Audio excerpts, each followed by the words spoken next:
Hi, Cohort A. I need to catch you up in a bear called Paddington.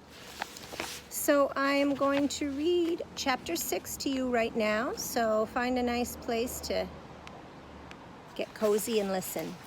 Chapter 6 is called A Visit to the Theater. The Browns were all very excited. Mr. Brown had been given tickets for a box at the theater.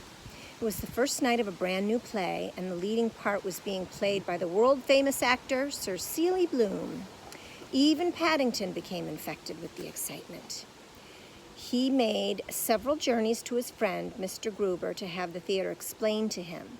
Mr. Gruber thought he was very lucky to be going the first night of a new play. All sorts of famous people will be there, he said. I don't suppose many bears have had that sort of opportunity once in a lifetime. Mr. Gruber lent Paddington several second-hand books about the theater. He was rather a slow reader, but there were lots of pictures, and in one of them, a big cutout model of a stage which sprang up every time he opened the pages. Paddington decided that when he grew up, he wanted to be an actor. He took to standing on his dressing table and striking poses in the mirror just as he had seen them in the books. Mrs. Brown had her own thoughts on the subject. I do hope it's a nice play, she said to Mrs. Bird. You know what Paddington's like. He does take these things so seriously. Oh, well, said Mrs. Bird, I shall sit at home and listen to the wireless in peace and quiet. But it'll be an experience for him, and he does like experiences so. Besides, he's been very good lately. I know, said Mrs. Brown. That's what worries me. As it turned out, the play itself was the least of Mrs. Brown's worries. Paddington was unusually silent all the way to the theater. It was the first time he had been out after dark and the very first time he had seen the lights of London. Mr. Brown pointed all the famous landmarks out as they drove past in their car, and it was a gay party of Browns that eventually trooped into the theater. Paddington was pleased to find it all exactly as Mr. Gruber had described it to him, even down to the commissionaire who opened the door for them and saluted as they entered the foyer. Paddington returned the salute with a wave of his paw and then sniffed. Everything was painted red and gold, and the theater had a nice, warm, friendly sort of smell. There was a slight upset at the cloakroom when he found he had to pay 6 pence in order to leave his duffel coat and suitcase. The woman behind the counter turned quite nasty when Paddington asked for his things back. She was still talking about it in a loud voice as the attendant led them along a passage toward their seats. At the entrance to the box, the attendant paused. "Program, sir?" she said to Paddington. "Yes, please," said Paddington, taking 5. "Thank you very much." "And would you like coffee in the interval, sir?" she asked. Paddington's eyes glistened. "Oh, yes, please," he said, imagining it was a kind thought on the part of the theater. He tried to push his way past, but the attendant barred the way. "That'll be 12 and 6 pence, she said. 6 pence each for the programs and 2 shillings each for the coffee." Paddington looked as if he could hardly believe his ears. 12 shillings and 6 pence? He repeated. 12 shillings and 6 pence? "That's all right, Paddington," said Mr. Brown, anxious to avoid another fuss. "It's my treat. You go and sit down." Paddington obeyed like a shot, but he gave the attendant some very strange looks while she arranged some cushions for his seat in the front row. All the same, he was pleased to see she had given him the one nearest the stage. He'd already sent a postcard to his Aunt Lucy with a carefully drawn copy of a plan of the theater, which she'd found in one of Mr. Gruber's books, and a small cross in one corner marked, "My Seat." The theater was quite full, and Paddington waved to the people down below. Much to Mrs. Brown's embarrassment, several of them pointed and waved back. "I do wish he wouldn't be quite so friendly," she whispered to Mr. Brown. "Wouldn't you like to take off your duffel coat now?" asked Mr. Brown. "It'll be cold when you go out again." Paddington climbed up and stood on his chair. "I think perhaps I will. It's getting warm." Judy started to help him off with it. "Mind my marmalade sandwich!" cried Paddington as she placed it on the ledge in front of him. But it was too late. He looked round guiltily. Crikey, said Jonathan. It's fallen on someone's head. He looked over the edge of the box. It's that man with the bald head. He looks jolly cross. Oh, Paddington, Mrs. Brown looked despairingly at him. Do you have to bring marmalade sandwiches to the theater? And there he is, looking down.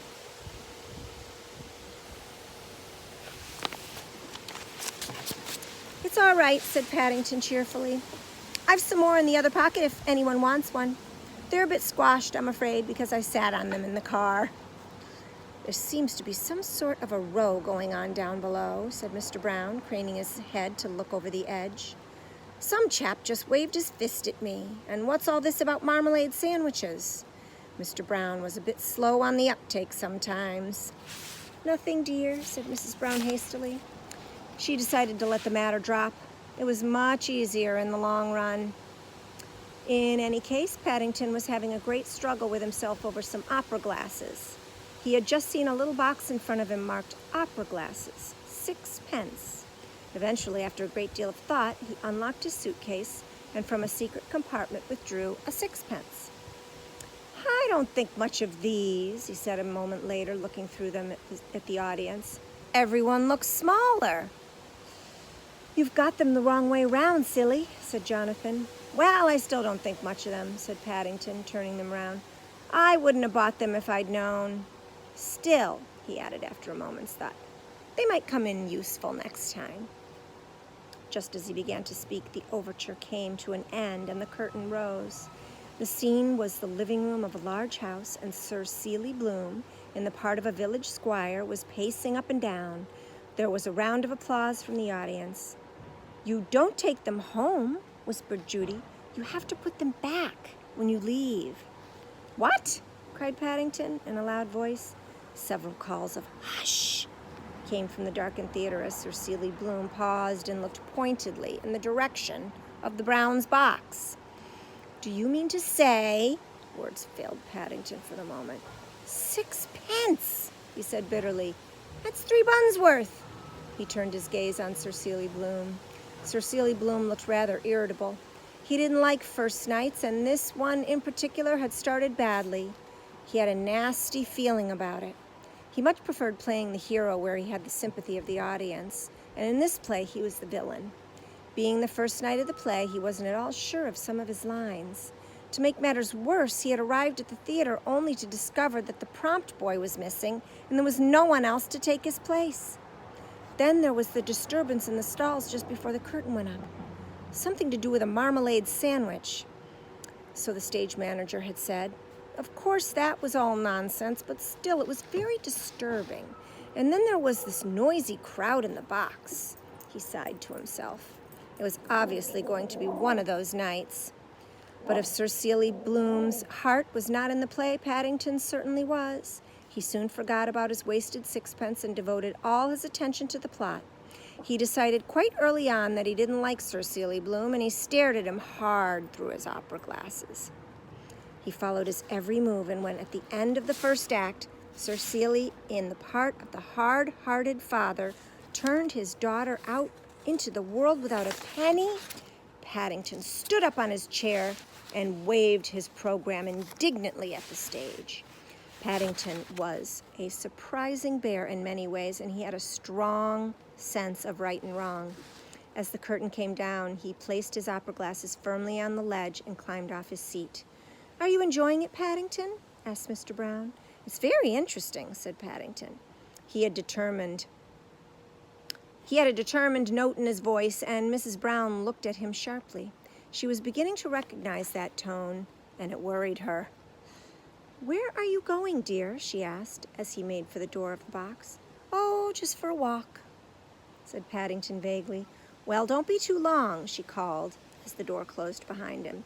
You don't want to miss any of the second act. Oh, don't fuss, Mary, said Mr. Brown. I expect he just wants to stretch his legs or something. He's probably gone out to the cloakroom. But at that moment, Paddington was going not in the direction of the cloakroom, but towards a door leading to the back of the theater. It was marked Private, Artists Only. As he pushed the door open and passed through, he immediately found himself in an entirely different world. There were no red plush seats. Everything was very bare. Lots of ropes hung down from the roof. Pieces of scenery were stacked against the walls, and everyone seemed in a great hurry. Normally, Paddington would have been most interested in everything, but now he had a purposeful look on his face. Seeing a man bending over some scenery, he walked over and tapped him on the shoulder. "Excuse me," he said. "Can you tell me where the man is?" The hand went on working. "Man? What man?" "The man," said Paddington patiently. "The nasty man." "Oh, you mean Sir Seeley." The scene hand pointed toward a long corridor. "He's in his dressing room. You'd better not go disturbing him, 'cause he's not in a very good mood." He looked up. "Hey, you're not supposed to be in here. Who let you in?" Paddington was too far away to answer, even if he had heard. He was already half up the corridor, looking closely at all the doors. Eventually he came to one with a large star on it and the words Sir Seeley Bloom in big gold letters. Paddington drew a deep breath and then knocked loudly. There was no reply, so he knocked again. Still there was no reply, and so very cautiously he pushed open the door with his paw. "Go away," said a booming voice. "I don't want to see anyone." Paddington peered round the door. Sir Seeley Bloom was lying stretched out on a long couch. He looked tired and cross. He opened one eye and gazed at Paddington. "I'm not signing any autographs," he growled. "I don't want your autograph," said Paddington, fixing him with a hard stare. "I wouldn't want your autograph if I had my autograph book, and I haven't got my autograph book, so there." Sir Seeley sat up. "You don't want my autograph? But everyone wants my autograph." "Well, I don't," said Paddington. "I've come to tell you to take your daughter back." He gulped the last few words. The great man seemed to have grown about twice the size he had been on the stage, and he looked as if he was going to explode at any moment. Sir Seeley clutched his forehead. "You want me to take my daughter back?" he said at last. "That's right. And if you don't, I expect she can come and stay with Mr. and Mrs. Brown." Sir Seeley Bloom ran his hand distractedly through his hair and then pinched himself. "Mr. and Mrs. Brown?" he repeated in a dazed voice. He looked wildly round the room and then dashed to the door. "Sarah!" he called in a loud voice. "Sarah, come in here at once!" He backed round the room until he had placed the couch between himself and Paddington. "Keep away, bear!" he said dramatically, and then peered at Paddington, for he was rather short-sighted. "You are a bear, aren't you?" He added. "That's right," said Paddington. "From darkest Peru." Sir Seeley looked at his woolen hat. "Well, then," he said crossly, playing for time, "you ought to know better than to wear a green hat in my dressing room. Don't you know green is a very unlucky color in the theater? Take it off at once." "It's not my fault. I wanted to wear my proper hat." He'd just started to explain all about his hat when the door burst open and the lady called Sarah entered. Paddington immediately recognized her as Sir Seeley's daughter in the play. "It's all right. I've come to rescue you," said Paddington. "You've what?" The lady seemed most surprised.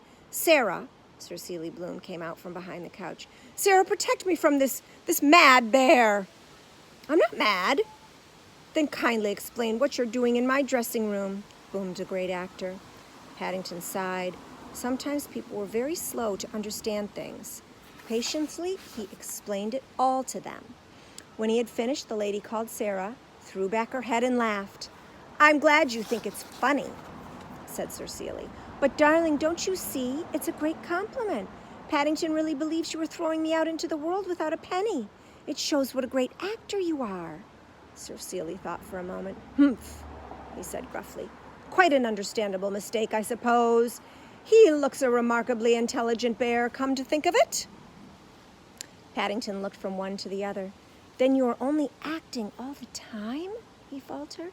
The lady bent down and took his paw. "Of course, darling, but it was very kind of you to come to my rescue. I shall always remember it."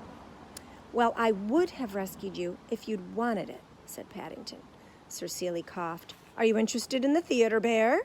"Oh, yes," said Paddington, "very much. Except I don't like having to pay 6 pence for everything. I want to be an actor when I grow up." The lady called and Sarah jumped up. "Why, Seeley, darling, I've an idea." she whispered in Sir Cecil's ear, and then Sir Cecil looked at Paddington. "It's a bit unusual," he said thoughtfully, "but it's worth a try. Yes, it's certainly worth a try." In the theater itself, the interval was almost at an end, and the Browns were getting restless. "Oh, dear, I wonder where he's got to," said Mrs. Brown. "If he doesn't hurry up," said Mr. Brown, "he's going to miss the start of the second act." Just then there was a knock at the door, and an attendant handed a note to Mr. Brown. "A young bear gentleman asked me to give you this," he announced. "He said it was very urgent." Thank you," said Mr. Brown, taking the note and opening it. "What does it say?" asked Mrs. Brown anxiously. "Is he all right?" Mr. Brown handed her the note to read. "Your guess is as good as mine." Mrs. Brown looked at it.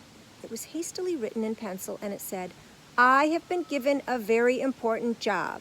Paddington. P.S. I will tell you about it later."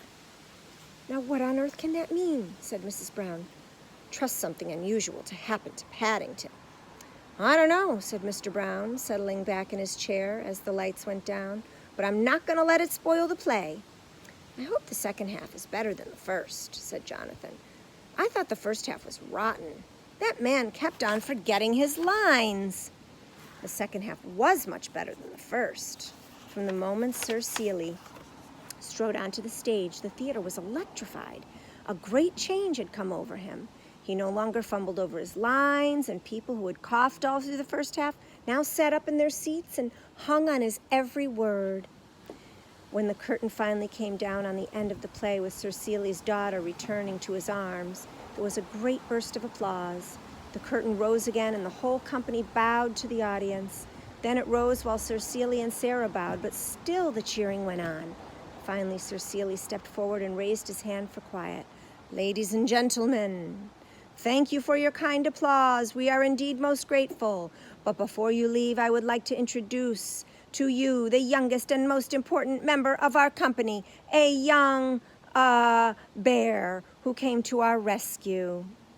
The rest of Sir Cecil's speech was drowned in a buzz of excitement as he stepped forward to the very front of the stage, where a small screen hid a hole in the boards, which was a prompt box. He took hold of one of Paddington's paws and pulled. Paddington's head appeared through the hole. In his other paw, he was grasping a copy of the script. "Come along, Paddington," said Sir Cecil. "Come and take your bow."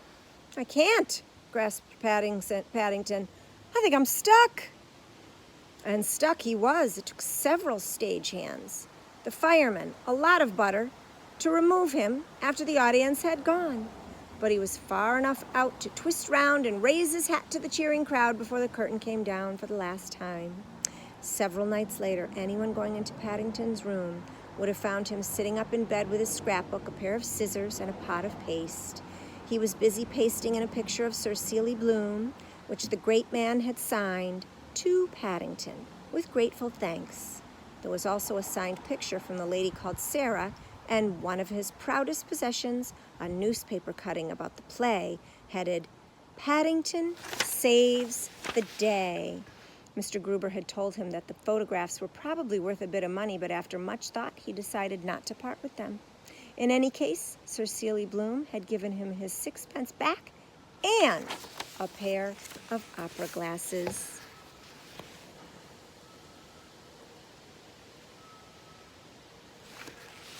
That's your chapter 6.